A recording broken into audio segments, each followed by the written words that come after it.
Okay, good morning, Honors Pre-Calc. Um, we're going to walk through 9.5 notes, and I'll try to go as quick as I can so that it's only one video. So what we're going to do today is learn how to graph polar coordinates, which is something I don't think you've ever had to do before. The first thing, though, that I just want to quick talk about is rectangular or Cartesian coordinates. That's what you've always done. Um, there's only one way to graph this point, negative 3, 5. That's the only place it could possibly be, is right there. You have a horizontal and a vertical component. Well, now in polar coordinates, you have a radius and you have an angle. So the radius is the distance from the origin, either toward or away from the angle. So if this R value is positive, you're going to move toward it. And if this radius is negative, you're going to move away from the angle. And then this is just, I start with the angle. I try to figure out where the angle is and then move either toward it or away from it. So for example, right here, our radius is 2 and our angle is 3 pi over 4.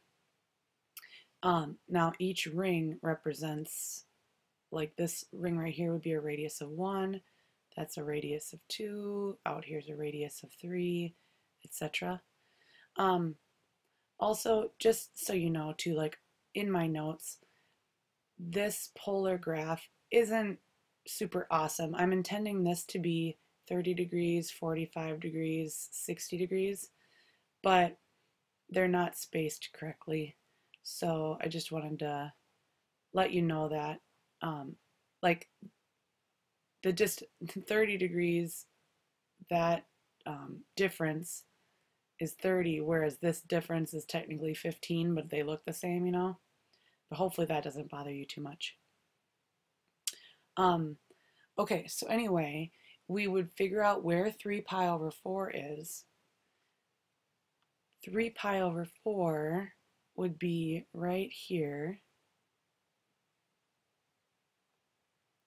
And if you need the help of your unit circle, that's totally fine.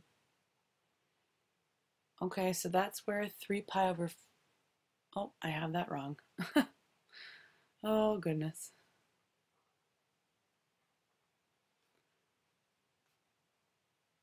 Let's try that again. Okay, 3 pi over 4 would be right there. Okay, and our radius is 2, and it's a positive 2, so that means we want to move toward this onto the second ring. So that would be our polar coordinate right there. Okay, let's do some more practice. Okay, so now this is a slightly better polar graph because it is spaced correctly.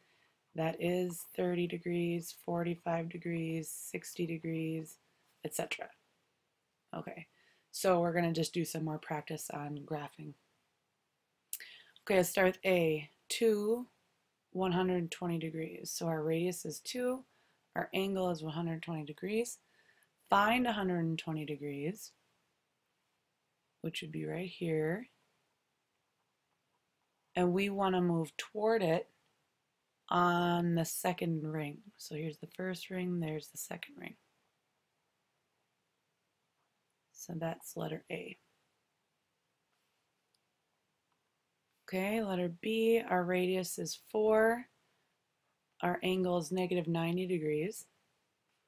Well, negative 90 degrees is straight down here. Oops. And our radius is 4, which is positive, so we want to move toward this on the fourth ring. 1, 2, 3, 4. That would be B. Okay, for C, We're going to start by going to 5 pi over 3, figuring out where 5 pi over 3 is.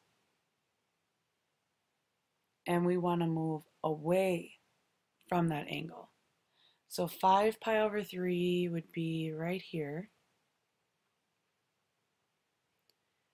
But we want to move 2 away from it. So sometimes it's helpful to draw that whole line out, and starting at the origin we want to move 2 away from this, so we want to go the other direction 2, which would put you in the same spot that A was at. So A and C are the same dot, 2 away from 5 pi over 3. So what that goes to show you is polar coordinates, there are multiple ways of writing the exact same point. Whereas with rectangular coordinates, there's only one way of writing that point. Polar coordinates, we can represent the same point many different ways. Okay, and then the last one,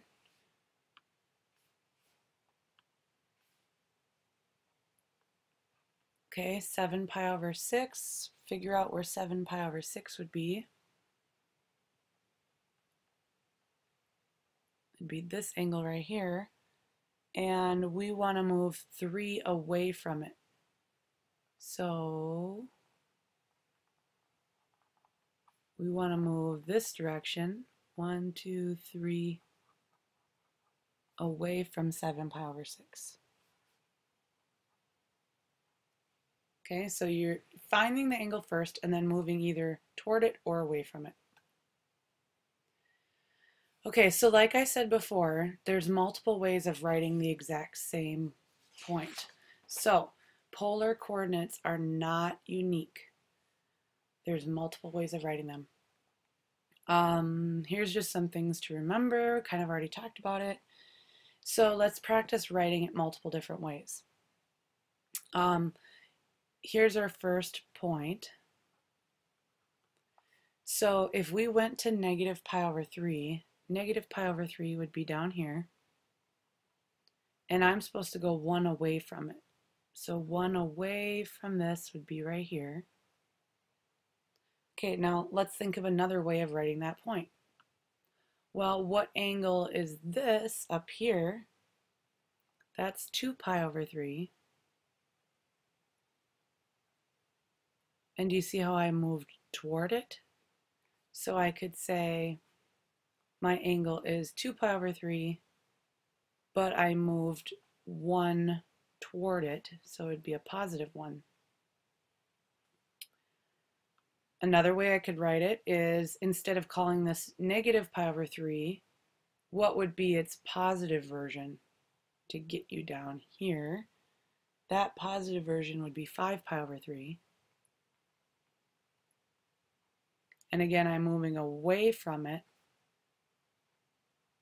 So my angle is 5 pi over 3, but I'm moving away from it, so it'd be a negative 1. And then the only other option would be calling this angle up here its negative version. So like if we went this direction, what would this angle be as a negative? Well, if you're unsure, if you can't remember, you can subtract 2 pi from 2 pi over 3 and get its coterminal angle.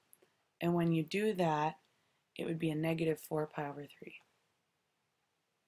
So my angle can be negative 4 pi over 3, but I'm moving toward it, so it'd be a positive 1. So those are all the different ways I could represent that same angle.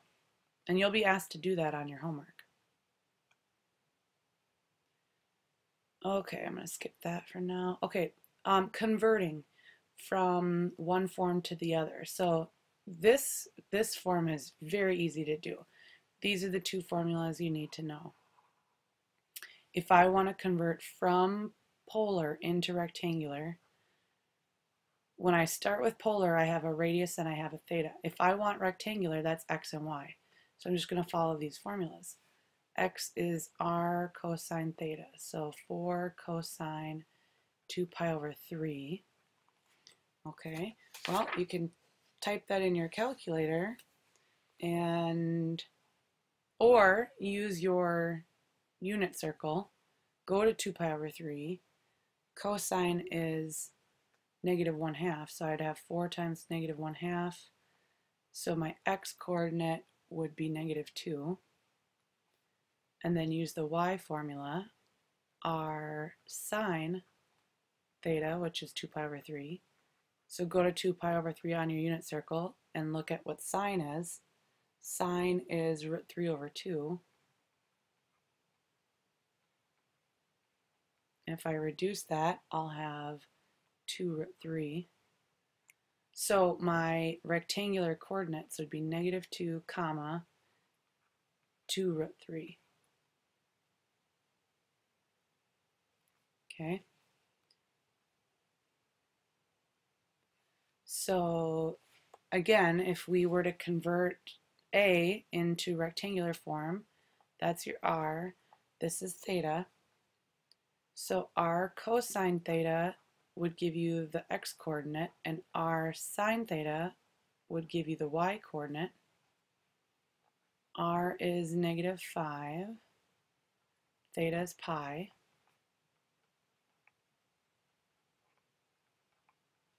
Okay, go to pi. Cosine is 0. So I'd have negative 5 times 0. Again, go to pi. Sine is negative 1. So my coordinates would be, that's a parentheses, just FYI, 0, 5 would be my Cartesian coordinates. And let's just do a quick little explanation of what's going on here.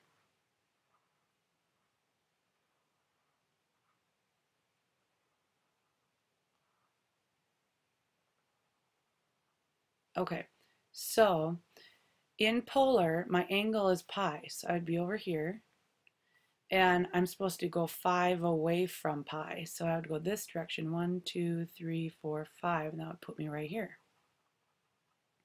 Well, if I was to superimpose a normal rectangular graph, I would have a tick mark, tick mark, tick mark, tick mark, tick mark. Do you see how that point right there is the 0.05?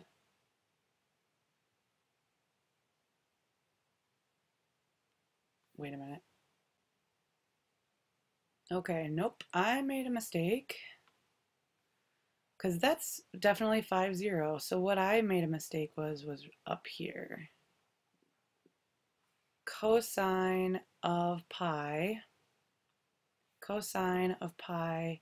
is negative 1, and sine of pi is 0. So this should have been 5, 0, and that